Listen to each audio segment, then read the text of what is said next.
V78 अध्याय 771 red thorn का विकास करने का अनुरोध। जब लिन युआन हवेली में वापस आया तो उसने देखा कि लियू जी मेज पर बर्तन समेट रही थी। लियू जी ने लिन युआन की वापसी देखी और कहा, लिन युआन, मास्टर ने मुझे स्पिरिट गार्ड्स की भूमि पर जाने के लिए कहा ताकि वह मेरे पवित्र स्रोत जीवन रूप को विकसित करने में मदद कर सके। मुझे अगले कुछ दिनों तक वहां रहना पड़ सकता है। मैं गार्ड ये भोज से पहले वापस आ जाऊंगा ताकि हम साथ जा सकें। लियू जी ने लिन युआन को पहले ही बता दिया था कि कैसे उसने एक पवित्र स्रोत जीवन रूप से अनुबंध किया था, लेकिन उसने लिन युआन को चिंता से बचाने के लिए उसकी क्षमताओं के बारे में नहीं बताया था। इस प्रकार लियू जी के पास आत्मा रक्षकों की भूमि पर जाने का कारण छिपाने का कोई कारण नहीं था। लिन युआन ने आगे बढ़कर लियू जी को खाना पैक करने में मदद की। उसने स्पिरिट लॉक स्थानिक क्षेत्र में रेड थॉर्न को बदलने के बाद परी के दिल को तुरंत फूल ब्रोकेड मोती के साथ मिलाने के लिए खुद को तैयार किया।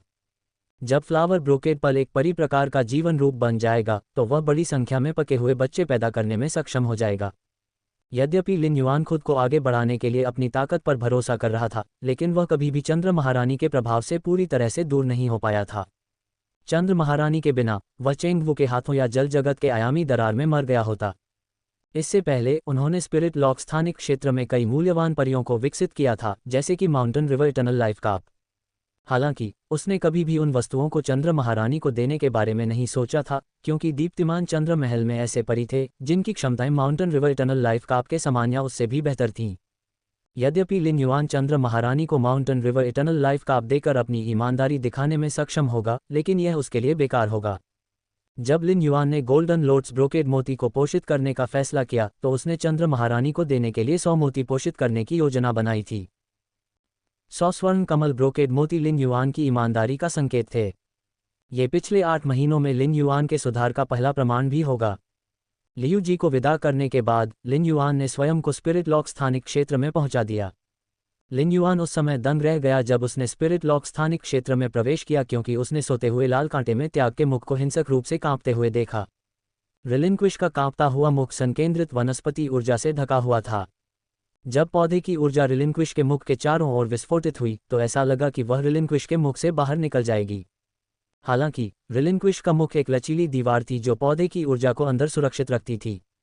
लिन युआन जल्दी से उसके पास गया और उसने अपना हाथ रिलिंक्विश के मुंह के उस हिस्से पर रखा जो दांतों से ढका नहीं था, क्योंकि वह रेड थॉर्न में हो रहे परिवर्तनों को महसूस करने के लिए अपनी आध्यात्मिक शक्ति को प्रसारित कर रहा था। वह अपने अंदर उमड़ती खुशी को रोक नहीं सका। पौधे की ऊर्जा स्रोत बीज से आती थी जिसे रेड थॉर्न ने अवशोषित कर लिया था। लिन युआन को उम्मीद नहीं थी कि एक स्रोत बीज से इतनी अधिक पौध ऊर्जा प्राप्त होगी। उसने तुरंत तीसरा स्रोत बीज निकाला और उसे त्याग के आधे खुले मुंह में डाल दिया। पौधे की ऊर्जा त्याग के मुख में अटकी हुई थी, लेकिन अब सोया हुआ लाल कांटा एक जागृत जानवर की तरह था जो भयंकर रूप से दहाड़ रहा था। रिलिंक्विश के मुख से आने वाली हिंसक ध्वनि तरंगों ने लिन युआन के कानों को गूंजने पर मजबूर कर दिया। लिन युआन ने देखा कि रिलिंक्विश का मुंह लगातार खुल रहा था और बंद हो रहा था और उसे लगा कि यह एक शराब परोसने वाले व्यक्ति जैसा है जो दिव्य शराब का आनंद ले रहा है। वह रेड थॉर्न के रक्त वंश के साथ अपने संबंध के माध्यम से उसकी विनती को समझ सकता था। पहले रेड थॉर्न की दलीलें सिर्फ तब की जाती थीं जब वह विकसित हो रहा होता था, लेकिन इस बार उसने 2 सोर्स सीड्स खाने के बाद ही दलील जारी की थी। हालांकि ये दलील रेड थॉर्न द्वारा पहले जारी की गई दलीलों से अलग थी। पहले दलीलें लिन युआन से पूछ रही थीं कि उसे नई क्षमता को अनलॉक करने के लिए क्या करना चाहिए, लेकिन इस बार वह लिन युआन से पूछ रहा था कि उसे अपनी 2 क्षमताओं में से कौन सी विकसित करनी चाहिए। लिन युआन ने प्रश्न पर विचार किया।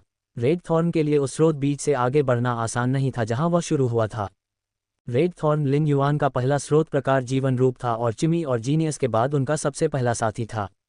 यह उनके माता पिता द्वारा अपने जीवन और सेवा के लिए दी गई आहुति का भी परिणाम था। लिन युआन ने रेड थॉर्न के पालन पोषण में बहुत प्रयास किया था। रेड थॉर्न का पालन पोषण करते समय लिन युआन ने जो पहला निर्देश लिया था वह था उसे मांस खाने की अनुमति देकर ऊर्जा प्रदान करना। इससे रेड थॉर्न एक शिकारी पौधा बन गया और इसके कारण उसमें माउथ ऑफ रिलिंक्विश नामक पौधा विकसित हो गया। लिन युआन ने जो दूसरी दिशा ली थी वह रेड थॉर्न की पाचन क्षमता में स्पष्ट थी। इसकी पाचन क्षमता ने रेड थॉर्न को एक संक्षारक गुहा विकसित करने की अनुमति दी, जिसने क्रूर बेल रामेट को पूरक बनाया और इससे रिलिंक्विश की जीभ विकसित हुई। इस दिशा ने रेड थॉर्न की युद्ध शैली को विकसित करने के लिन युआन के शुरुआती सपने को पूरा किया। ये शैली अनगिनत सुधारों से आई है। लिन युआन ने रेड थॉर्न को जिस तीसरी दिशा में विकसित किया था वह थी इसके प्रसार की विधि। पहले और तीसरे विकास के साथ रेड थॉर्न अब एक परी था जो एक कॉलोनी पर भरोसा करके लड़ सकता था। बीजाणु वृद्धि ने रेड थॉर्न को अपने फूलों के समुद्र का उपयोग करके लड़ने की अनुमति दी। लिन युआन को लगा कि रेड थॉर्न का तीसरा विकास मुख्य था। तीसरे विकास ने रेड थॉर्न को बीजाणु वृद्धि प्राप्त करने की अनुमति दी और रेड थॉर्न के पहले और तीसरे विकास को भी जोड़ा। तीनों विकासों ने मिलकर एक अद्वितीय युद्ध प्रणाली का निर्माण किया। जहां तक चौथी विकास दिशा की बात है, लिन युआन ने रेड थॉर्न की भंडारण क्षमता विकसित कर ली थी। इससे रेड थॉर्न की सहनशक्ति बढ़ गई और स्पोर ग्रोथ को अपनी पहुंच बढ़ाने में मदद मिली। मूलतः रेड थॉर्न की क्षमताओं में समग्र रूप से सुधार हुआ तथा युद्ध में उसकी सहनशीलता बढ़ी।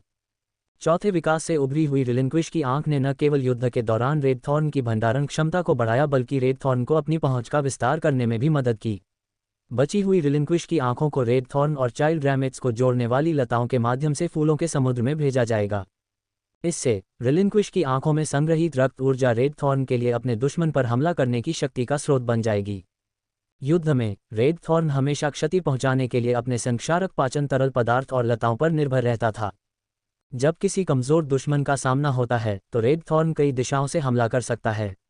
हालांकि जब किसी मजबूत दुश्मन का सामना होता है तो वह फंस जाता है। फिर भी जब युद्ध में आइज ऑफ रिलिंक्विश का उपयोग किया जाता था तो वे शक्तिशाली परियों को क्षति पहुंचाने में सक्षम होते थे। इससे फूलों के समुद्र की ताकत और हमलावर शक्ति बढ़ जाएगी और मजबूत दुश्मन भी लाल कांटे की दया पर होंगे। लिन युआन रेड थॉर्न के विकास को जारी रखने के लिए इन 4 प्रभावशाली विकास दिशाओं में से केवल 2 ही चुन सकता था। वह दुविधा में फंसा हुआ महसूस कर रहा था और समझ नहीं पा रहा था कि चुनाव कैसे किया जाए। जीवन का परिवर्तनशील पहलू जटिल और निरंतर परिवर्तनशील है। हर अचानक परिवर्तन के पीछे अनंत संभावनाएं छिपी होती हैं। ये ठीक उसी प्रकार था जैसे त्याग की जीभ ने संक्षारक गुहा का स्थान ले लिया था। बेकार फूलों ने न केवल रेड थॉर्न को विकसित होने के बाद मनुष्यों के साथ संवाद करने की क्षमता प्रदान की थी, बल्कि पंखुड़ियों को गिल के आकार का भी बना दिया था और रेड थॉर्न की पानी के नीचे सांस लेने की क्षमता भी बढ़ा दी थी। जब रेड थॉर्न ने बड़ी संख्या में जल विश्वायामी जीवन रूपों को अवशोषित कर लिया तो पानी के नीचे सांस लेने की इसकी क्षमता पूरी तरह से बीजाणु गुहा में संक्षारक गुहा के माध्यम से क्रूर बेल रैमेट्स में स्थानांतरित हो गई। इससे रेड थॉर्न को पानी के ऊपर की तरह ही पानी के अंदर भी लड़ने में सक्षम बनाया गया। ये ऐसे सुधार थे जो अचानक विकास के साथ आए। इस प्रकार इन अचानक संभावनाओं पर विचार करते हुए लिन युआन ने महसूस किया कि सभी 4 क्षमताओं को विकसित किया जाना चाहिए। हालांकि माउथ ऑफ रिलिंक्विश का मूल उत्परिवर्तन फिर से विकसित हुआ। लिन युआन ने जिस स्रोत बीज को रिलिंक्विश के मुंह में डाला था वह जीवित होने के कारण तेजी से अपने शरीर में छिपी हुई वनस्पति ऊर्जा को बाहर निकाल रहा था। यदि लिन युआन ने शीघ्र ही कोई निर्णय नहीं लिया तो त्याग का मुख बढ़ती हुई वनस्पति ऊर्जा को रोकने में असफल हो जाएगा। अंततः लिन युआन ने अपने दांत पीसकर अपना सर्वोत्तम निर्णय लिया। लाल कांटा, अवशोषण और पाचन क्षमताओं को विकसित करो, लिन युआन ने निर्देश दिया। रेड थॉर्न के उन दिशाओं में विकसित होने के बाद लिन युआन ने रेड थॉर्न का परीक्षण करते हुए उसे आदेश दिया कि वह पाचन के दौरान उपभोग करना जारी रखे और लगातार अधिक आइज ऑफ रिलिंक्विश का उत्पादन करे। लिन युआन को तभी राहत मिली जब उसने रेड थॉर्न की सहमति को महसूस किया। लिन युआन के आदेश देने के बाद जलते हुए मुख ने पौधे की ऊर्जा को बंद कर दिया और शांत हो गया। लेकिन त्याग का मुंह खुला रहा और लगातार त्याग की आंखें उत्पन्न करता रहा जैसा कि लिन युआन ने निर्देश दिया था। लिन युआन ने रेड थॉर्न को पत्ती के आकार के डायमंड पे स्टोरेज बॉक्स में वापस कर दिया। रेड थॉर्न को प्रत्येक विकास के बाद कुछ समय के लिए सोने की जरूरत थी। लिन युआन को नहीं पता था कि इस बार वह कितनी देर तक सोएगा। हालांकि वह जानता था कि एक बार वह जाग जाएगा तो उसे बहुत बड़ा आश्चर्य होगा। पत्ती के आकार के डायमंड पे स्टोरेज बॉक्स में रेड थॉर्न ने अपने आसपास के जल जगत के आयामी जीवन रूपों को निगल लिया और आइज ऑफ रिलिंक्विश का उत्पादन किया, जिसे ब्लड ब्रू ग्रेपवाइन में ले जाया गया। ब्लड ब्रू ग्रेपवाइन को लंबे समय तक आइज ऑफ रिलिंक्विश की आपूर्ति के बिना नहीं रहना पड़ा था। अभी सिर्फ 2 घंटे ही हुए थे। हालांकि 2 घंटों में मुख्य बेल के अलावा बाकी सभी बेलें ढीली पड़ गई थीं। ऐसा लग रहा था कि यह किसी भी समय मुरझा जाएगा क्योंकि सभी पोषक तत्व मुख्य बेल के लिए छोड़ दिए गए थे। अब चूंकि आइज ऑफ रिलिंक्विश की आपूर्ति पुनः शुरू हो गई है, इसलिए ब्लड ब्रू ग्रेपवाइन इसका उपभोग जारी रख सकता है। यदि लिन युआन ने रक्त काढ़ा अंगूर के अपने आप समायोजित होने तक इंतजार किया होता तो उसे गंभीर रूप से नुकसान उठाना पड़ता जब कच्चे रक्त काढ़ा अंगूर रक्त ऊर्जा की कमी के कारण मुरझा जाते। लिन युआन ने कुछ देर तक पत्ती के आकार के डायमंड पे स्टोरेज बॉक्स में रेड थॉर्न को देखने के बाद राहत की सांस ली। उन्होंने सावधानीपूर्वक विचार करने के बाद रेड थॉर्न की अवशोषण और पाचन क्षमताओं को चुनने का निर्णय लिया था। उन्होंने महसूस किया कि उन्हें एक इकाई माना जा सकता है जो एक दूसरे का समर्थन कर रही है और रेड थॉर्न की युद्ध प्रणाली को सहारा देने वाला स्तंभ बन रही है। रेड थॉर्न की अवशोषण और पाचन क्षमताओं के बिना इसकी भंडारण और बीजाणु क्षमताओं को विकसित करने का कोई मतलब नहीं होगा। भंडारण क्षमता केवल एक बड़ा बैरल था जिसमें रेड थॉर्न आवश्यकता पड़ने पर डुबकी लगा सकता था। यदि रेड थॉर्न के जल का स्रोत नहीं बदला तो इसका भंडारण माध्यम कितना भी अच्छा क्यों न हो जाए, ये फिर भी जल संचय करने में असमर्थ रहेगा। बीजाणु क्षमता को उस तरीके के रूप में देखा जा सकता है जिससे रेड थॉर्न ने अपनी पहुंच का विस्तार किया और युद्ध में खुद को ठीक किया। इसके महत्व के बावजूद यदि रेड थॉर्न पर्याप्त रक्त ऊर्जा की आपूर्ति नहीं कर सका तो बीजाणु अभी भी महान शक्ति को मुक्त करने में असमर्थ होंगे। हालांकि लिन युआन इस बात को लेकर निश्चित नहीं था कि रेड थॉर्न की अवशोषण और पाचन क्षमताओं को विकसित करने से कोई लाभ होगा या नहीं, लेकिन दोनों क्षमताओं ने रेड थॉर्न की लड़ाकू शक्ति को सीधे प्रभावित किया। रेड थॉर्न हमेशा से मांस को अवशोषित करने में सक्षम था। रेड थॉर्न की ऊर्जा प्राप्ति तब निर्धारित हो गई थी जब वह विभाजित हो गया था और इसमें कोई महत्वपूर्ण परिवर्तन नहीं हुआ था, लेकिन विकसित होने के बाद वह अन्य वस्तुओं का उपभोग करने में सक्षम था। यद्यपि विकास के लिए ऊर्जा प्राप्त नहीं की जा सकी, फिर भी स्वयं को मजबूत बनाने के लिए मांस को अवशोषित किया जा सका। रेड थॉर्न आयामी जीवन रूपों में जन्मजात क्षमताओं को अवशोषित और स्थानांतरित कर सकता है। ये ठीक उसी प्रकार था जैसे रेड थॉर्न ऊर्जा को अवशोषित कर सकता था और धातु के आध्यात्मिक अवयवों की क्षमताओं को नवविकसित लताओं में स्थानांतरित कर सकता था। रेड थॉर्न की लड़ने की क्षमता किस हद तक विकसित की जा सकती है? लिन युआन ने रेड थॉर्न की विकास क्षमता को बदलने के लिए सबसे पहले रेड थॉर्न की अवशोषण क्षमता को विकसित करने का विकल्प चुना, लेकिन उन्होंने पाचन क्षमता को भी विकसित करने का निर्णय लिया क्योंकि इसके लिए समान स्तर की पाचन क्षमता की आवश्यकता थी। अन्यथा जब रेड थॉर्न ने धातु आध्यात्मिक सामग्री का सेवन किया तो वह मजबूत पाचन क्षमता के बिना उन्हें पचाने में सक्षम नहीं होगा। विकसित पाचन क्षमता भी त्याग के मुख के प्रभाव को बढ़ाएगी। इससे न केवल रेड थॉर्न के ग्रेड के विकास में तेजी आएगी, बल्कि इसकी भंडारण क्षमता में भी तेजी आएगी और आइज ऑफ रिलिंक्विश के उत्पादन में भी विकास होगा। बीजाणु गुहा को अधिक ऊर्जा की आपूर्ति की जाएगी तथा अधिक बीजाणु उत्पन्न होंगे जिनसे फूलों का सागर विकसित हो सकेगा। ये रेड थॉर्न की युद्ध शैली के बिल्कुल अनुकूल था। अब लिन युआन को बस चुपचाप रेड थॉर्न के रूपांतरण का इंतजार करना था। वह आत्मा कुंड के पास गया और समुद्री जल में रखे कमल पुष्प का ध्यानपूर्वक अध्ययन किया। सी ब्यूरियल लोटस फ्लावर ने हाल ही में चित्तीदार मूंगा जेड के प्रति लालसा व्यक्त की थी।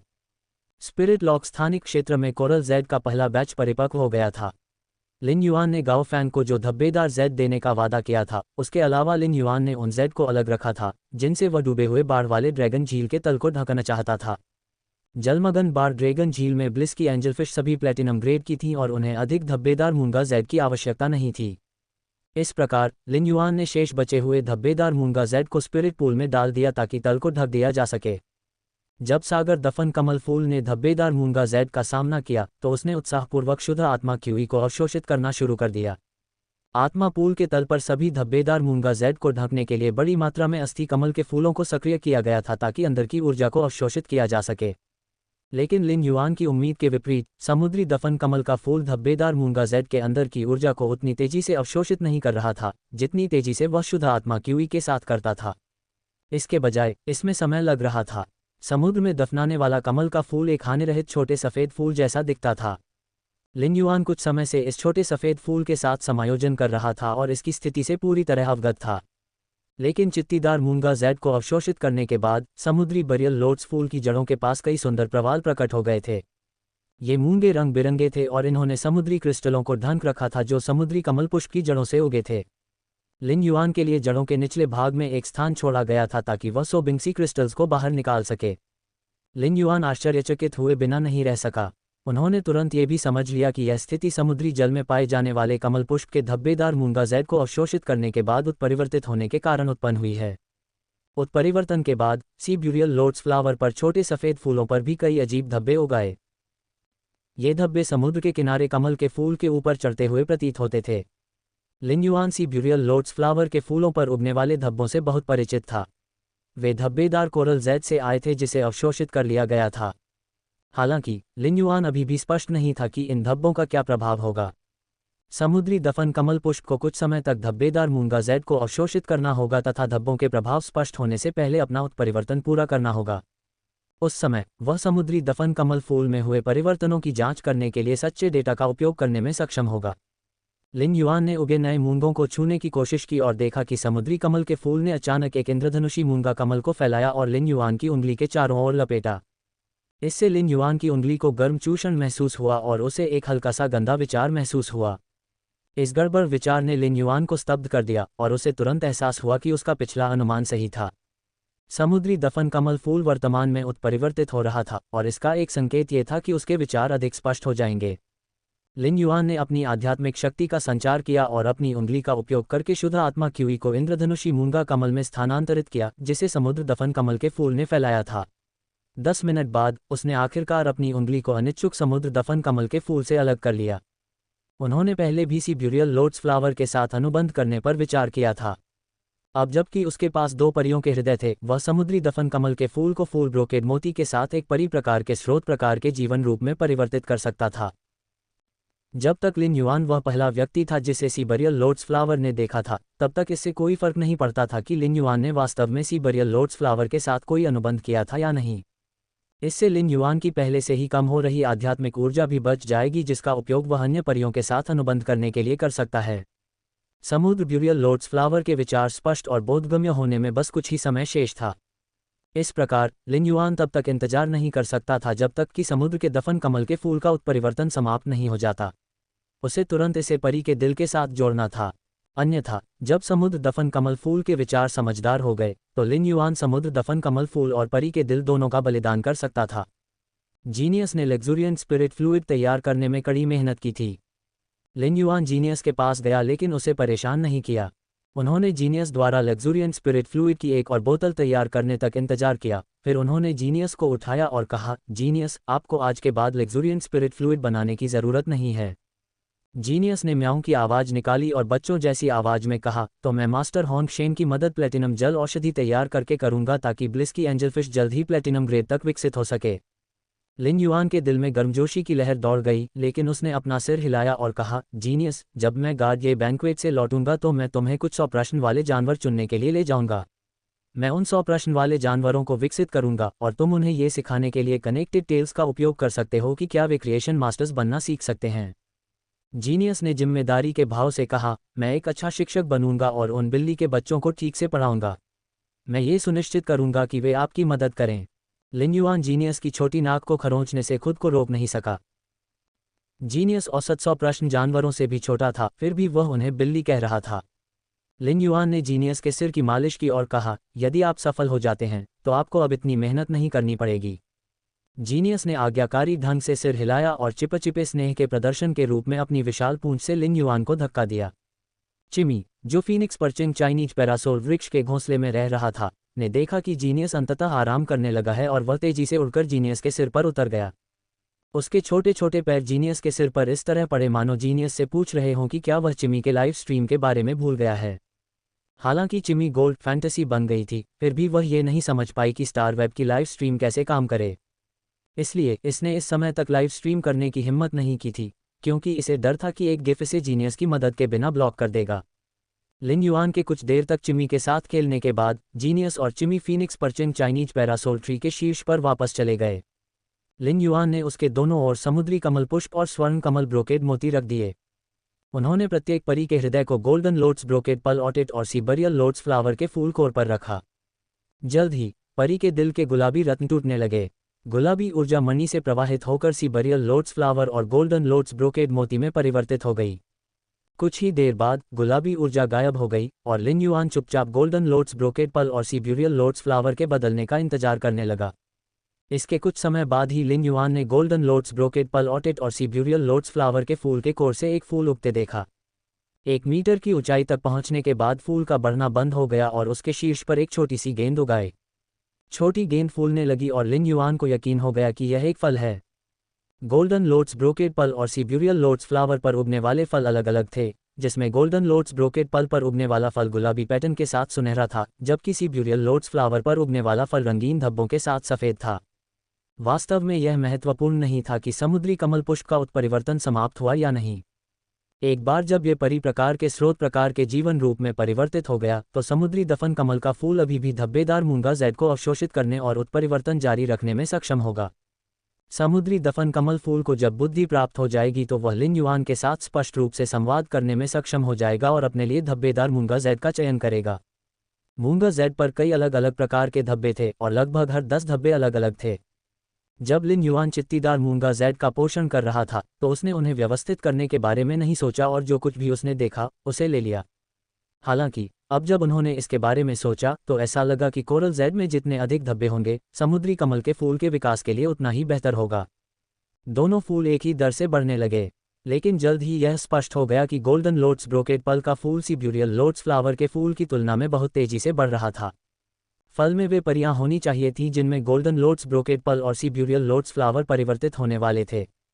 सिबरियल लोटस फ्लावर की गति थोड़ी धीमी थी क्योंकि सिबरियल लोटस फ्लावर में उत्पन्न हो रहे गंदे विचारों के कारण परिवर्तन में प्रतिरोध का सामना करना पड़ा। जबकि दोनों फल बड़े हो गए, वे स्पिरिट लॉक स्थानिक क्षेत्र में स्पिरिट क्यूई को भी तेजी से अवशोषित कर रहे थे। लिन युआन ने फलों पर अपना हाथ रखा और फलों में शुद्ध आत्मा क्यूई इंजेक्ट करने के लिए अपनी आध्यात्मिक शक्ति को प्रसारित किया। लिन युआन की मदद से दोनों फल स्पष्ट रूप से बड़े होते जा रहे थे। लिन युआन ने इस समय स्पिरिट लॉक स्थानिक क्षेत्र को छोड़ने की हिम्मत नहीं की क्योंकि हो सकता है कि दोनों दुष्टों ने किसी और को अपने स्वामी के रूप में पहचान लिया हो। अगर ऐसा हुआ तो लिन युआन फूट फूट कर रोने लगेगा। अंडे से निकली परियों ने जिस भी जीव को पहली बार देखा उसके साथ आजीवन लगाव बना लिया। जीवन रूप का मानव होना आवश्यक नहीं था। स्पिरिट लॉक स्थानिक क्षेत्र में कई जीवन रूप थे और यह भी नहीं कहा जा सकता कि दोनों परियां पहले एक दूसरे को देख सकती थीं। इसलिए लिन युआन ने सोर्स सैंड को फेरोमैग्नीज चेन ब्लेड का उपयोग करके उसके सामने दो अलग अलग कमरे बनाने का निर्देश दिया। कमरे को हर तरफ से सील कर दिया गया था सिवाय प्रवेश द्वार के जहां लिन युआन खड़ा था। इससे ये सुनिश्चित हो गया कि अंडे से निकली दो परियां उसे सबसे पहले देख सकेंगी। जल्द ही गोल्डन लोटस ब्रोकेड पल के फूल के ऊपर लगा फल टूट गया।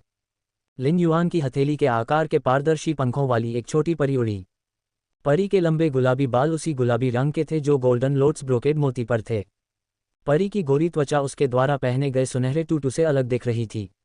गोल टूटू की वजह से वह सुनहरी घंटी जैसी दिख रही थी।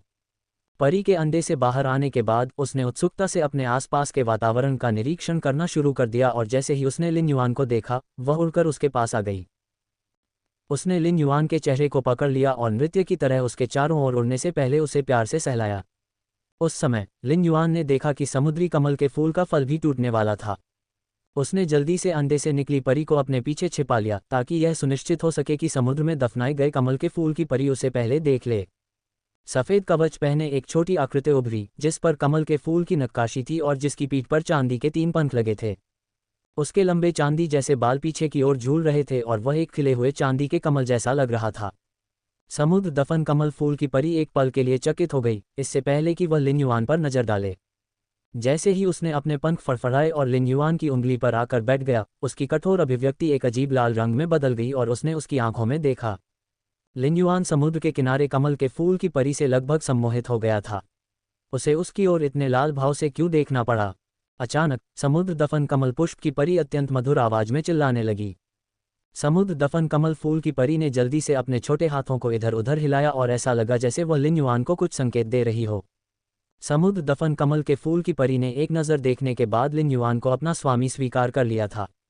हालांकि लिन युआन ने सिब्यूरियल लोटस फ्लावर के साथ कोई अनुबंध नहीं किया था, इसलिए वह उसके साथ आध्यात्मिक रूप से संवाद नहीं कर सकता था।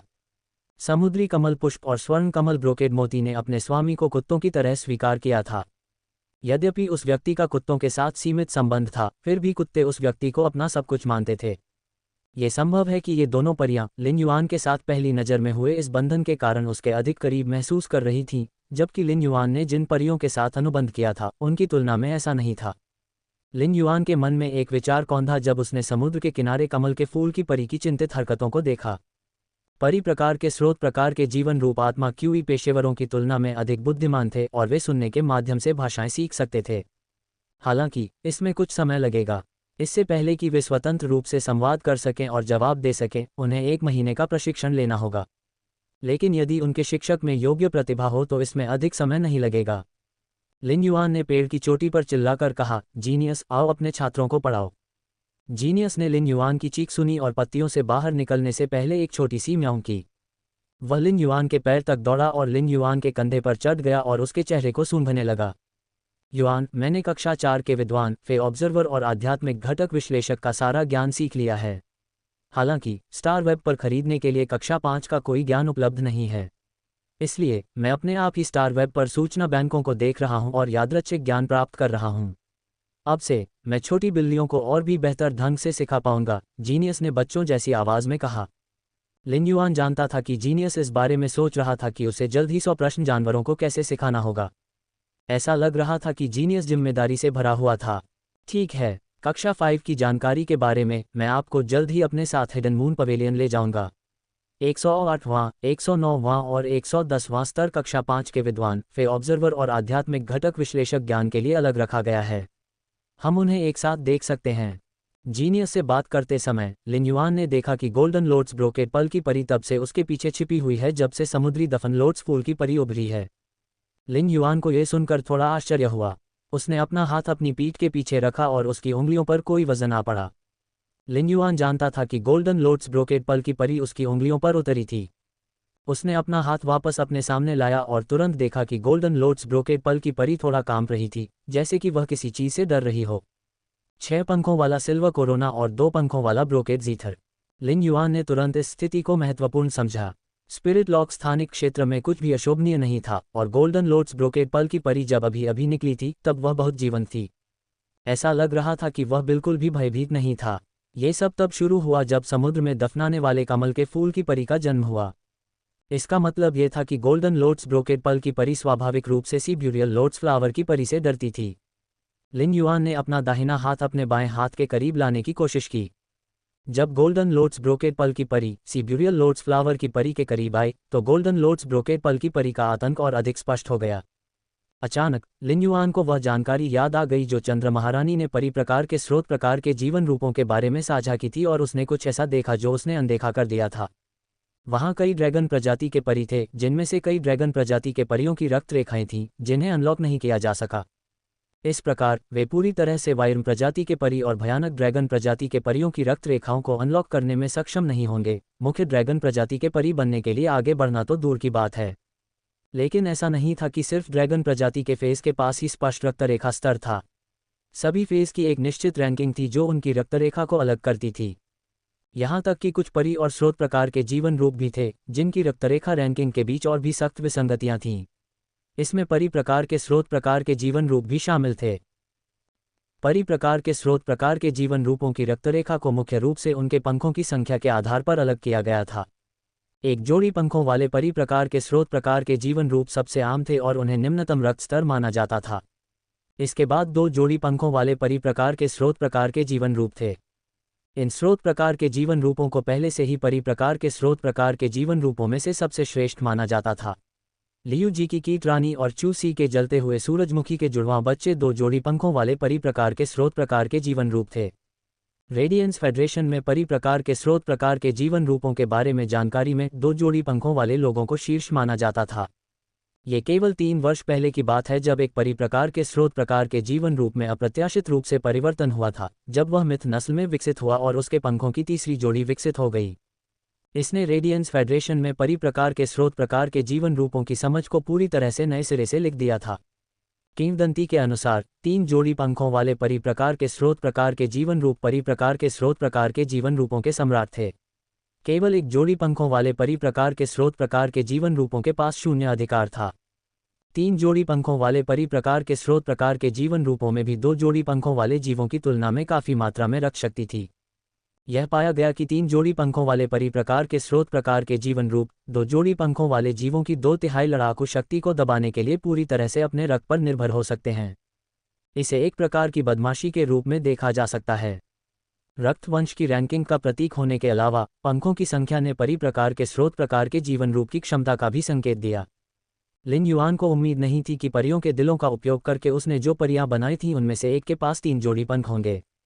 उन्होंने महसूस किया कि इसका एक कारण यह था कि समुद्री जल में पाए जाने वाले कमल के फूल में परिवर्तन के दौरान अत्यधिक क्षमता थी।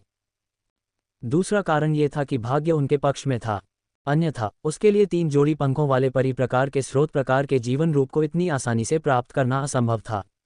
इसके अलावा 3 जोड़ी पंखों वाली परी प्रकार की स्रोत प्रकार की जीवन रूपी जो दर्ज की गई थी 2 जोड़ी पंखों वाली जीवन रूपी से रूपांतरित हो गई थी।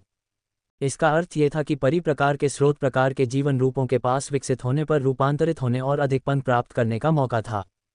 सी ब्यूरियल लोटस फ्लावर की परी के पास 3 जोड़ी पंख थे। क्या इसका मतलब यह है कि समुद्र में मौजूद क्षमता से भरपूर म्यूटेटिंग सी ब्यूरियल लोटस फ्लावर की परी के पास 4 जोड़ी पंख पाने के लिए रूपांतरित होने का मौका है? जब Lin Yuan golden lotus brocade pearl की परी को सांत्वना देने वाला था, तो सी ब्यूरियल लोटस फ्लावर के 3 जोड़ी पंख हल्के से फड़फड़ाने लगे। ये लिन युआन की उंगली से उड़ गया और गोल्डन लोटस ब्रोकेड पर्ल की परी के पीछे उतरा। समुद्र दफन कमल फूल की परी ने लिन युआन को देखा और गोल्डन लोटस ब्रोकेड पर्ल की परी का हाथ अपने हाथ में ले लिया। लिन युआन को लगा कि कांपती हुई गोल्डन लोटस ब्रोकेड पर्ल की परी जम गई है।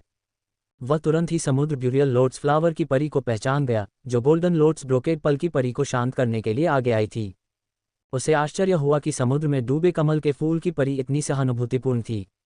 लिन युआन ने कहा, प्रतिभाशाली कनेक्टेड टेल्स का उपयोग करें और भाषा, विश्व मामलों और सामान्य ज्ञान से संबंधित सभी ज्ञान उन्हें हस्तांतरित करें। जीनियस ने म्याऊं करके जवाब दिया। उसकी चमकदार नीली आंखें चमक उठीं, क्योंकि उसकी 2 पूंछें गिर गईं। जीनियस के शरीर को स्रोत मानकर दोनों पूंछें 2 परी प्रकार के स्रोत प्रकार के जीवन रूपों की ओर विस्तारित हुईं। जब कनेक्टेड टेल्स जीनियस के शरीर से फिर से जुड़ गए, तो लिन युआन ने अपने कान के पास एक ठंडी और अंतरंग आवाज़ सुनी। मास्टर, कृपया मुझे एक नाम दें। एक और जीवंत लेकिन धीमी आवाज़ ने उत्सुकता से कहा, मास्टर, मुझे भी एक नाम चाहिए।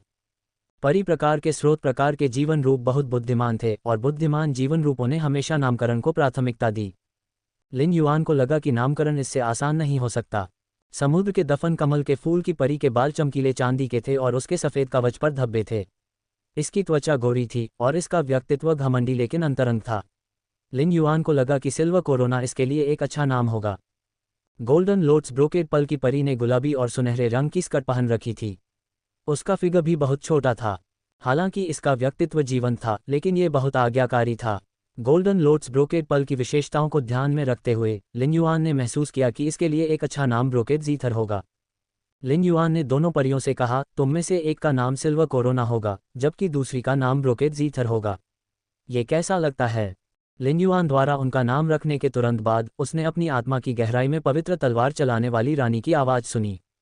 लिन युआन, तुम बदल गए हो, पवित्र तलवार चलाने वाली रानी ने कहा।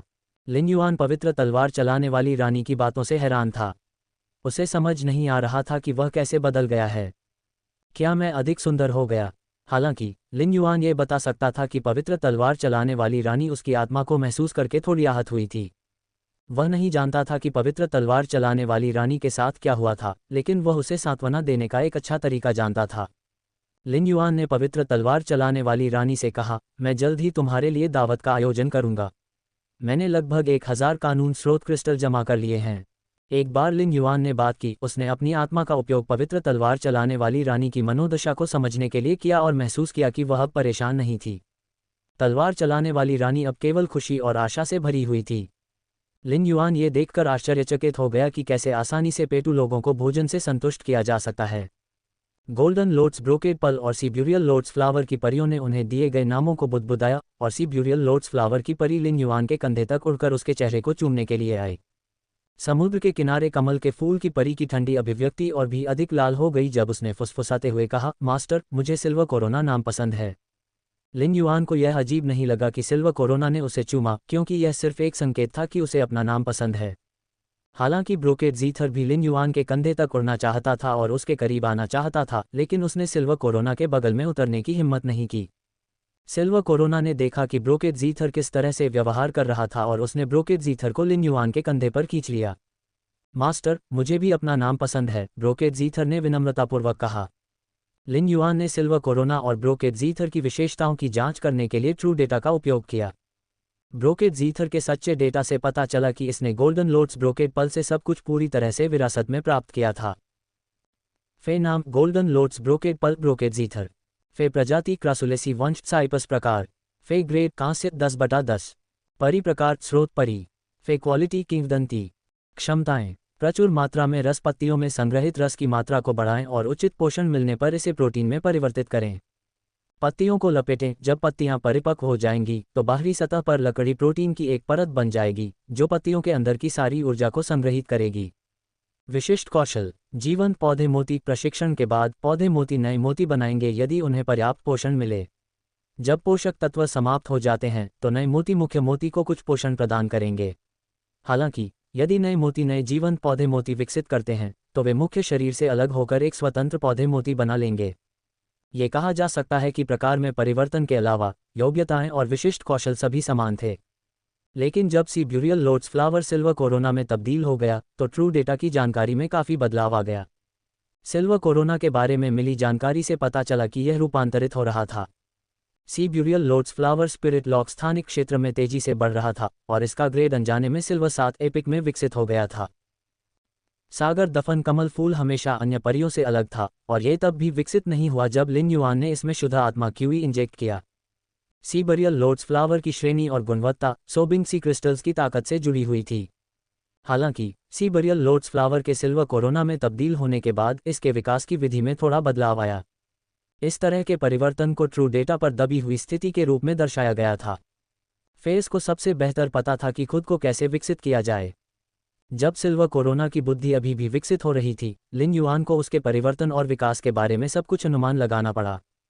अब लिन युआन सिल्वर कोरोना से पूछ सकता था कि क्या उसके पास इसके बारे में कोई सवाल है। सिल्वर कोरोना, क्या मैं आपके परिवर्तन के दौरान आपकी मदद के लिए कुछ कर सकती हूँ? सिल्वर कोरोना ने जल्दी से जवाब दिया, मास्टर, मैं आपसे पूछने ही वाला था कि क्या आप मेरे लिए सोबिंग सी क्रिस्टल तोड़ सकते हैं। लिन युआन सिल्वर कोरोना की बातों से हैरान था। सोबिंग सी क्रिस्टल सिल्वर कोरोना की ऊर्जा का मुख्य स्रोत थे। सिल्वर कोरोना क्यों चाहता है कि मैं उसकी ऊर्जा का मुख्य स्रोत छीन लूँ? क्या इससे उसका ग्रेड सिल्वर 7 एपिक से गिरकर नॉर्मल नहीं हो जाएगा?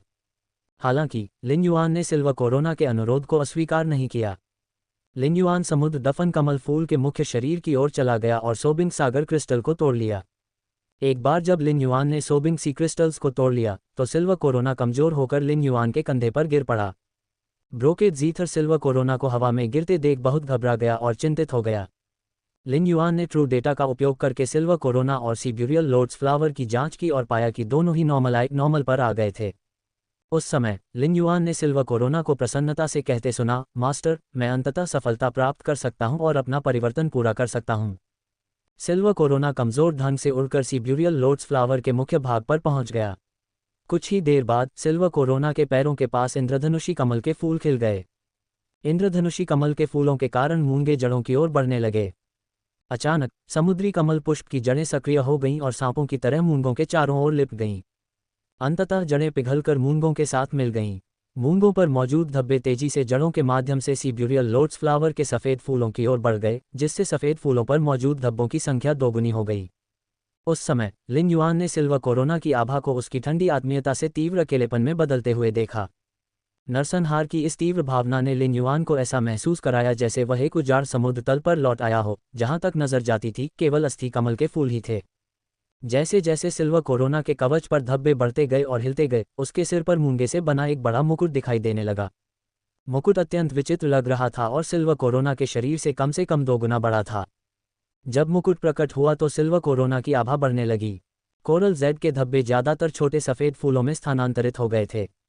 लिन युआन को एहसास हुआ कि सामान्य समुद्री दफन कमल फूल अभिजात वर्ग एक्स महाकाव्य में विकसित हो गया था और कांस्य ग्रेड में विकसित हो रहा था।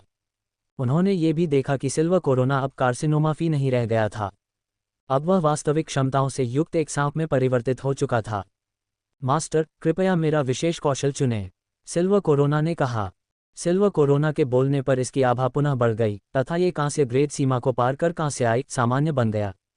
लिन युआन ने सिल्वर कोरोना के 3 विशिष्ट कौशल देखे तो वह तेजी से सांस लेने से खुद को रोक नहीं सका। हालांकि सिल्वर कोरोना एक कार्सिनोमा फे था जो रूपांतरित हो चुका था, फिर भी यह एक ऐसा फे था जो नरसंहार की ओर प्रवृत्त था। लिन युआन को लगा कि तीनों विशिष्ट कौशल भारी नरसंहार फैलाएंगे।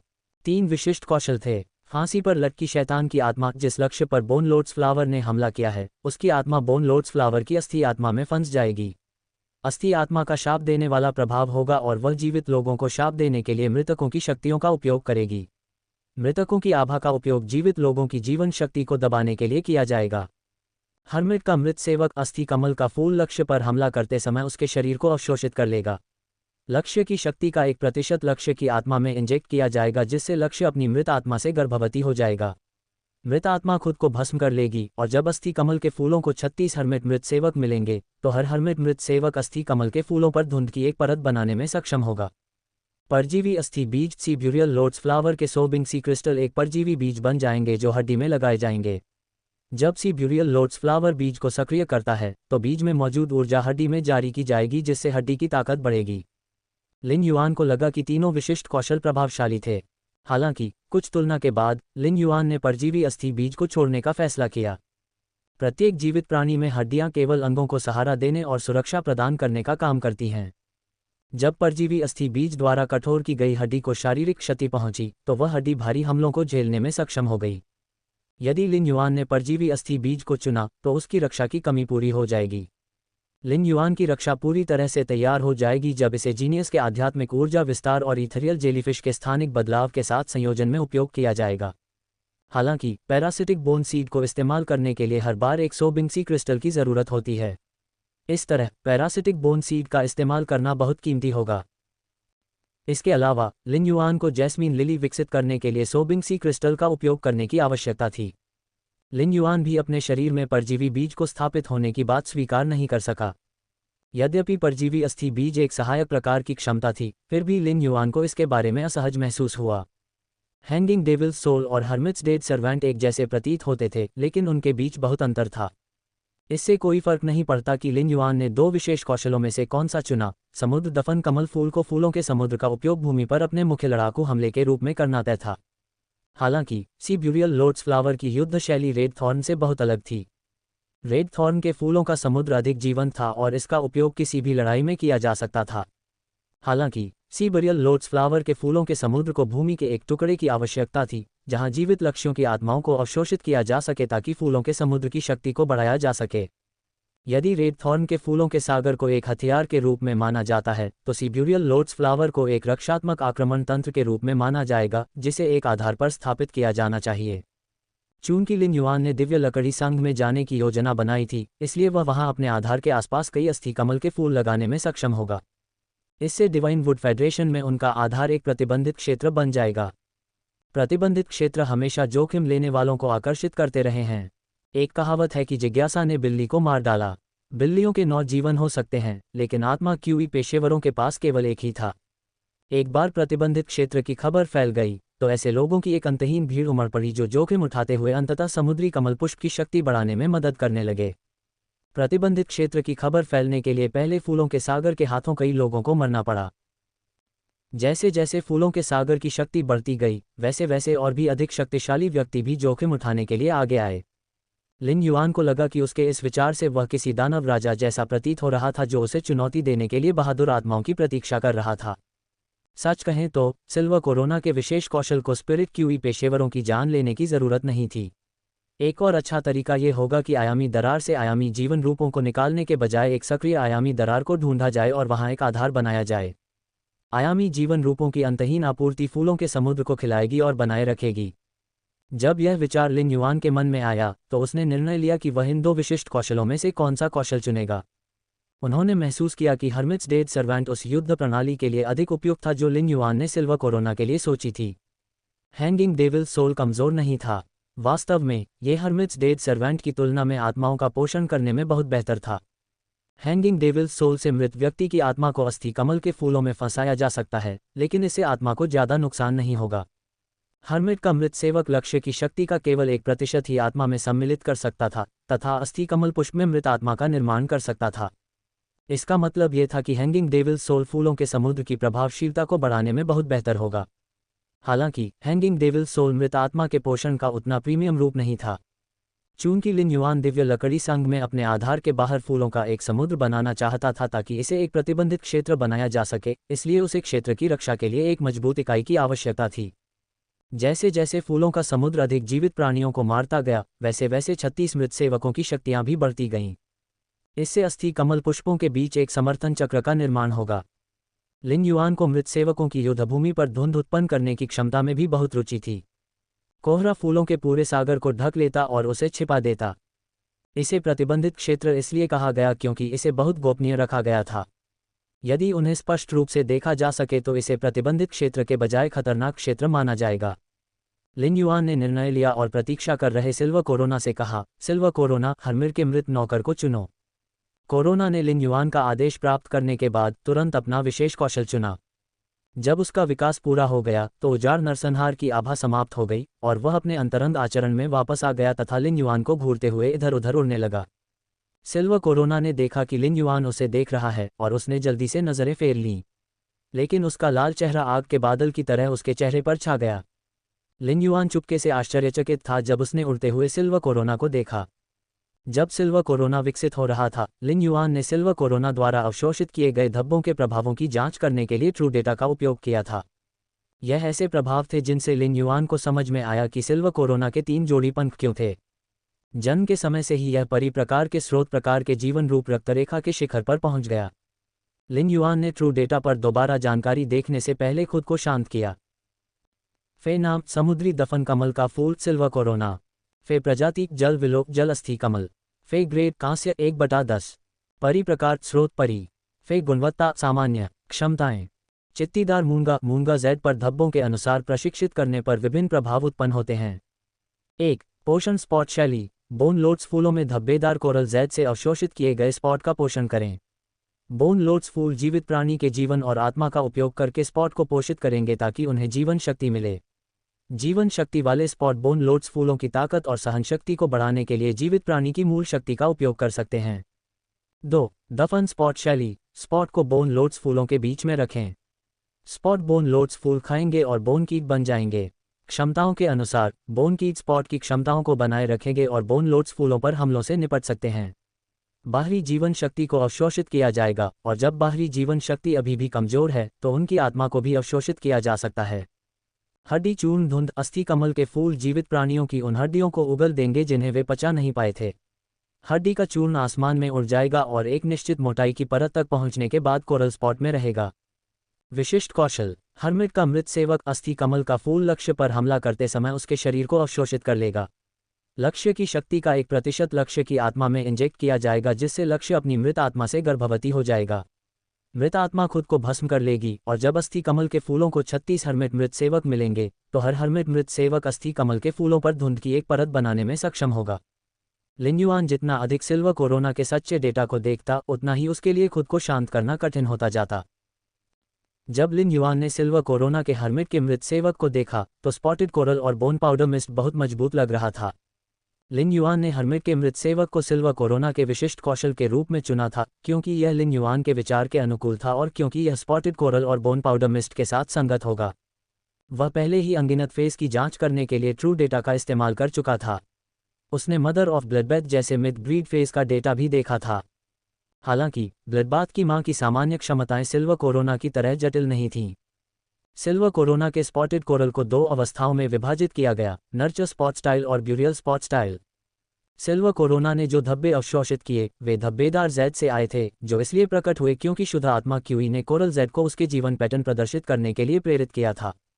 प्रवाल जेड गहरे समुद्र के प्रवालों का पत्थरीकरण था और प्रवालों का निर्माण अनगिनत छोटे प्रवाल पॉलिप से हुआ था। नर्चर स्पॉट स्टाइल ने कोरल पॉलिप्स की मूल क्षमताओं का उपयोग फूलों के सागर को विकसित करने के लिए किया। लिन युआन ये भी जानता था कि हर तरह का स्थान कुछ हद तक फूलों के सागर को सहारा दे सकता है। दफन स्थल शैली। सिल्वर कोरोना के परिप्रकार के स्रोत प्रकार के जीवन रूप में रूपांतरित होने के बाद हुए नरसंहार का परिणाम थी। इस स्थिति ने सिल्वर कोरोना की मूल आक्रमण शैली को और अधिक लचीला बना दिया। एक बार जब अस्थि कमल पुष्प द्वारा पोषित धब्बे दफन स्थान शैली में प्रवेश कर गए तो उन्होंने अस्थि कमल पुष्पों को खाना शुरू कर दिया और अस्थि कीट बन गए। ये छोटे अस्थि रूपी कीड़े फूलों के सागर में प्रवेश करने वाले किसी भी जीव को मार सकते थे। अस्थि कीटों के हमले से न केवल जीव की जीवन शक्ति नष्ट हो जाती है बल्कि उसकी आत्मा भी नष्ट हो जाती है। इसके अलावा छोटे हड्डी वाले कीड़े सूक्ष्म रूप से जीवन शक्ति और आत्मा को अवशोषित कर लेते हैं जिससे इस प्रकार का हमला अदृश्य हो जाता है। जो लोग प्रतिबंधित क्षेत्र में कदम रखते थे उन्हें ऐसा महसूस होता था कि उनकी जीवन शक्ति खत्म हो रही है और वे इतने कमजोर हो जाते थे कि उनके पास भागने का कोई रास्ता नहीं बचता था। जब तक जीव रूप को यह एहसास होता कि वह कमजोर हो रहा है तब तक संभवतः अस्थि कीटों के आक्रमण का समय आ चुका होता है। नर्चर स्पॉट स्टाइल ने फूलों की संख्या में वृद्धि की जबकि ब्यूरियल स्पॉट स्टाइल ने अस्थि कीटों को छुपे हुए विस्फोटक घातकता को छोड़ने में सक्षम बनाया। इससे धब्बों के प्रभाव को चरम सीमा तक अधिकतम किया जा सका। फूलों के समुद्र के उस हिस्से को सक्रिय करने के लिए जिसे हड्डी के कीड़ों ने खा लिया था, सिल्वर कोरोना को केवल अपनी आध्यात्मिक शक्ति और जीवन शक्ति को संचित करने की आवश्यकता थी। सिल्वर कोरोना का चित्तीदार मूंगा सिल्वर कोरोना के लिए नरसंहार और डकैती का उपयोग कर अपनी क्रूरता बढ़ाने के लिए पर्याप्त था। बोन पाउडर मिस्ट बहुत लचीला था और यह समर्थन और हमले दोनों के रूप में कार्य कर सकता था।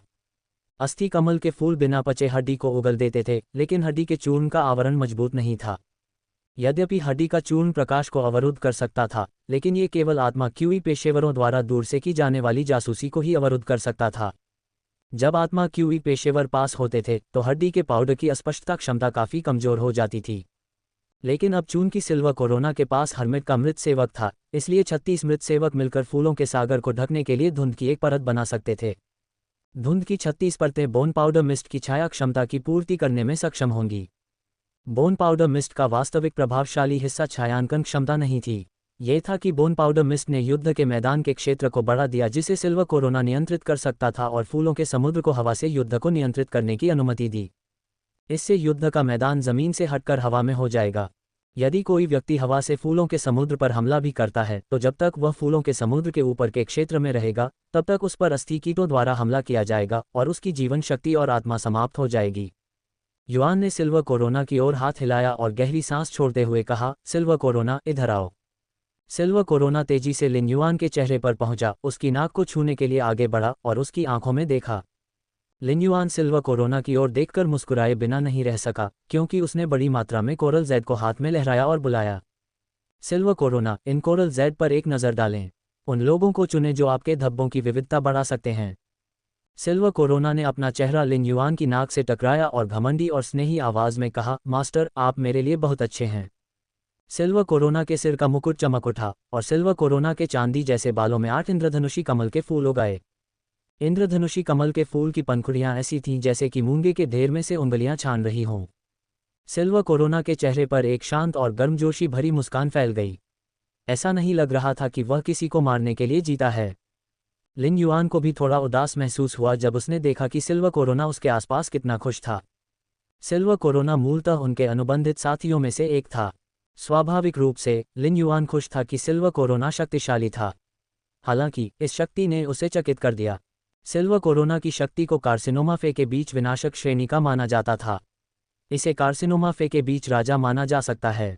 यदि सिल्वर कोरोना ने अपनी शक्ति का प्रयोग लापरवाही से किया तो ये शीघ्र ही एक विनाशकारी आपदा बन जाएगी। लिन युआन को लगा कि यह शक्ति पवित्र स्रोत जीवन रूपों से प्रतिस्पर्धा कर सकती है। पवित्र स्रोत जीवन रूपों की क्षमताओं की तुलना में सिल्वर कोरोना मेल नहीं खा सका।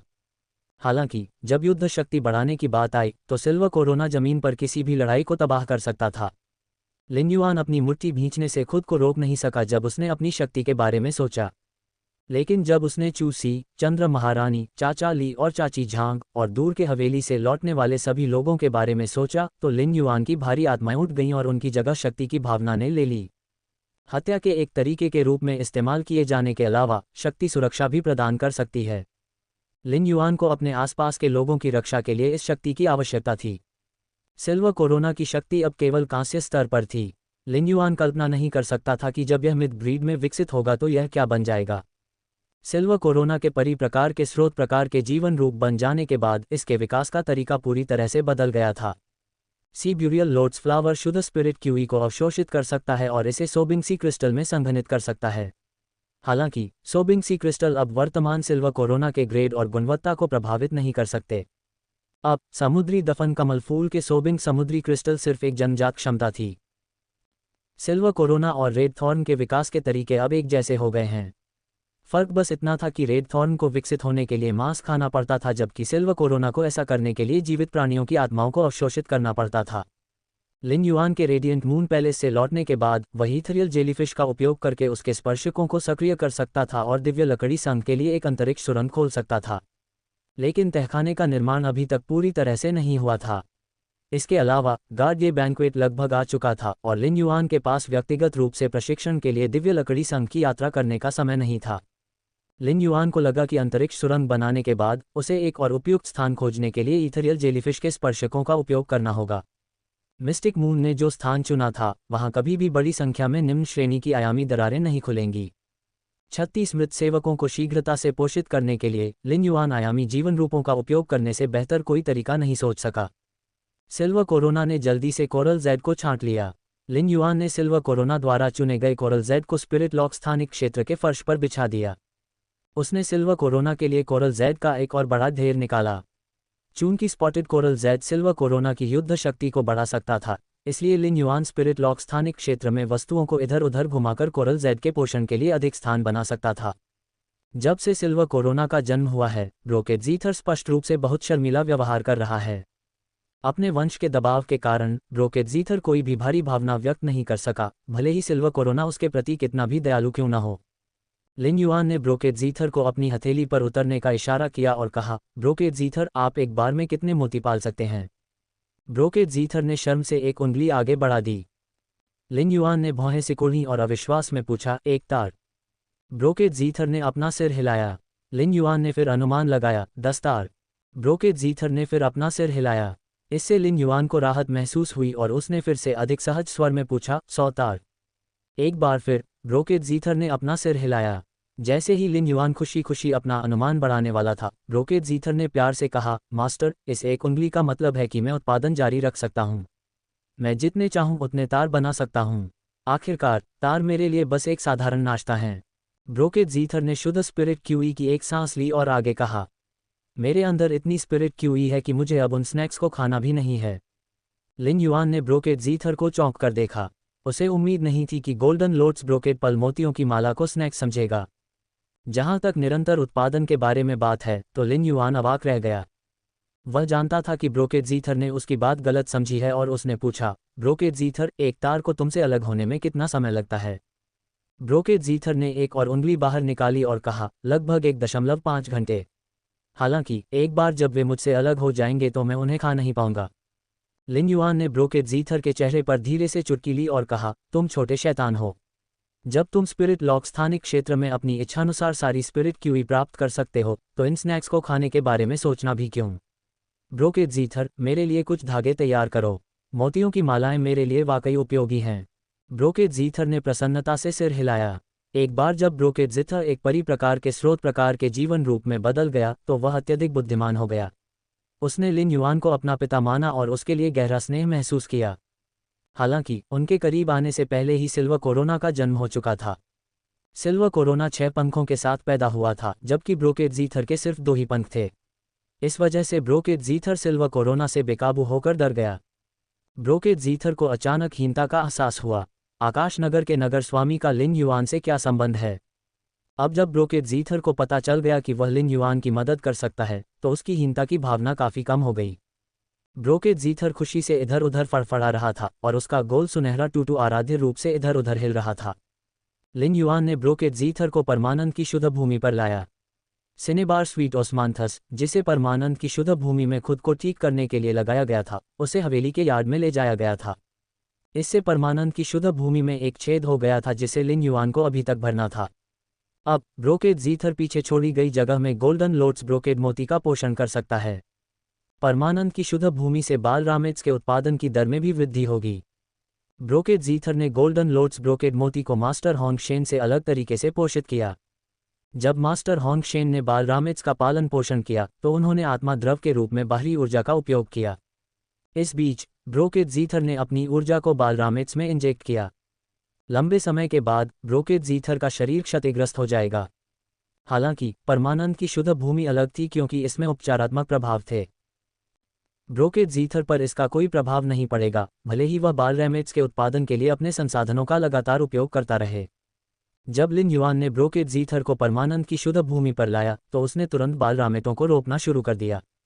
ब्रोकेड जीथर ने सबसे पहले परमानंद की शुद्ध भूमि में अनेक स्वर्ण कमल ब्रोकेड मोती रोपे। उसके बाद उसने प्रकाश का एक सुनहरा स्तंभ छोड़ा। प्रकाश का स्वर्णिम स्तंभ बालक रामेट्स पर उतरा, जो तेजी से बढ़ने लगा। लिन युआन परमानंद की शुद्ध भूमि के पास बैठ गया और ध्यान से ब्रोकेड जीथर को बच्चे रामेट्स का पोषण करते हुए देखा।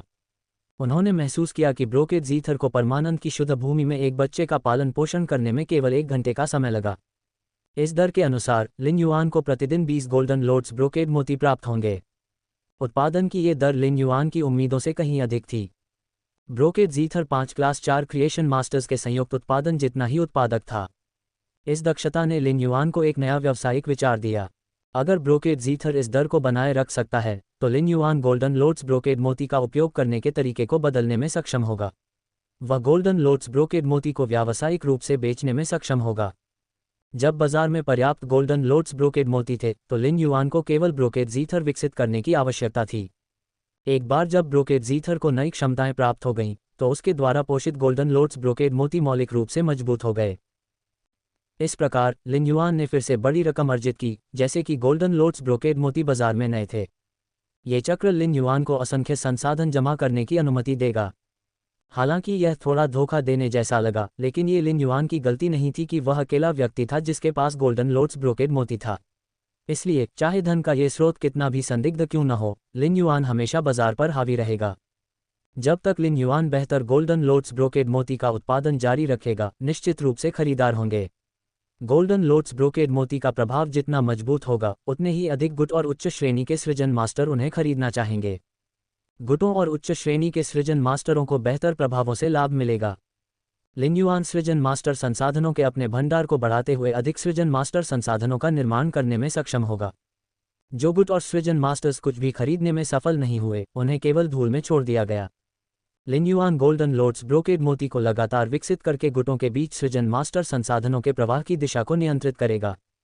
जब लांगताओ ने लिन युआन से प्राप्त सभी गोल्डन लोट्स ब्रोकेड मोती को वापस कोइलिंग ड्रैगन की घाटी में लाया, तो कोइलिंग ड्रैगन की घाटी के सृजन मास्टर्स अपने संसाधनों को विकसित करने के बाद अन्य गुटों को वश में करने में सक्षम होंगे। गुटों के बीच कोई चिरस्थायी रहस्य नहीं था। मियाओ परिवार को जल्द या बाद में गोल्डन लोट्स ब्रोकेड मोती के अस्तित्व के बारे में जरूर पता चलेगा। एक बार उन्हें पता चल गया तो कनेक्टेड बीस्ट पार्क निश्चित रूप से गोल्डन लोट्स ब्रोकेड मोती पर अपना हाथ पाने के लिए उत्सुक होगा, ताकि वे कोइलिंग ड्रैगन वैली के साथ प्रतिस्पर्धा कर सकें। अन्यथा connected beast park coiling dragons valley के पैरों तले कुचल दिया जाएगा। लिन युआन ने अपनी ठोड़ी को छुआ और वह गहरी सोच में डूब गया। मेरी 3 अलग अलग पहचान हैं। सिटी लॉर्ड के रूप में मेरी पहचान कनेक्टेड बीस्ट पार्क के साथ दुश्मनी है, लेकिन स्काई सिटी के सिटी लॉर्ड का लिन युआन के रूप में मेरी पहचान से क्या लेना देना है। लिन युआन के रूप में मैं मून एम्प्रेस का शिष्य हूँ। भले ही मियाओ परिवार मेरे पास आए या अगर मैं उन्हें यहाँ फुसलाऊं, तो मैं हमेशा गोल्डन लोट्स ब्रोकेड मोती का उपयोग करके उनके बटुए में एक बड़ा छेद कर सकता हूँ। लिन युआन मियाओ परिवार के साथ दुश्मनी कर सकता है, लेकिन वह कनेक्टेड बीस्ट पार्क को पूरी तरह से बर्बाद करने के लिए एक अलग पहचान का उपयोग करने में कोई आपत्ति नहीं करेगा। उन्हें इस बात से कोई आपत्ति नहीं थी कि मियाओ परिवार को अंततः गोल्डन लोट्स ब्रोकेड मोती प्राप्त हो जाए। जब तक वे ऐसा करेंगे, लिन युआन ब्रोकेड ईथर को विकसित करने में सक्षम हो जाएगा। उस समय लिन युआन को केवल लांगताओ के साथ एक और सौदा करने की जरूरत थी और कोइलिंग ड्रैगन्स वैली फिर से कनेक्टेड बीस्ट पार्क से आगे निकल जाएगी। यहाँ तक कि यदि कनेक्टेड बीस्ट पार्क ने उन्हें धोखा देने के लिए उस पर नाराजगी भी जताई, तो भी उन्हें फिर से उसके पास जाना होगा और वह हिंसक तरीके से उनकी जेबें खाली कर सकेगा। वह मियाओ परिवार पर कोई दया नहीं दिखाएगा। उसे जितना संभव हो सके उतना लालची होना चाहिए। भले ही कनेक्टेड बीस्ट पार्क वापसी कर सके, लिन युआन उन्हें पूरी तरह से कुचलने के लिए दृढ़ था। लिन युआन ने समय देखा और अपनी आत्मा की गहराई से पवित्र तलवार चलाने वाली रानी को बुलाया। उन्होंने पर्याप्त संख्या में विधि स्रोत क्रिस्टल एकत्रित कर लिए थे और उन्होंने निर्णय लिया कि पवित्र स्रोत धारक रानी को पहले उन क्रिस्टल को अवशोषित करने दिया जाए जो उनके पास थे। पवित्र स्रोत धारक रानी ने बड़ी संख्या में विधि स्रोत क्रिस्टलों को अवशोषित कर लिया था। इसके अलावा इसे लॉ सोर्स क्रिस्टल को अवशोषित करने के लिए कुछ समय की आवश्यकता थी। यदि उसने समय का अच्छा उपयोग नहीं किया, तो पवित्र स्रोत चलाने वाली रानी संभवतः गार्ड ये बैंक्वेट से पहले सभी कानून स्रोत क्रिस्टल को अवशोषित करने में असमर्थ होगी। यदि इस वजह से dark death law dark death world में विकसित नहीं हो सका, तो लिन युआन को अपना सिर दीवार में पटकने का प्रलोभन होगा। जब उसने लांगताओ को कानून क्रिस्टल दिखाए थे, तो उसने ली जुवान की आंखों में तड़प देखी थी। डार्क क्लाउड्स बर्ड श्राइन संभवतः अगले कुछ दिनों में लॉ क्रिस्टल्स के लिए व्यापार करने के लिए उनसे संपर्क करेगा। उस समय वह अधिक विधि स्रोत क्रिस्टल प्राप्त करने और पूर्ण विधि क्रिस्टल प्राप्त करने में सक्षम होगा।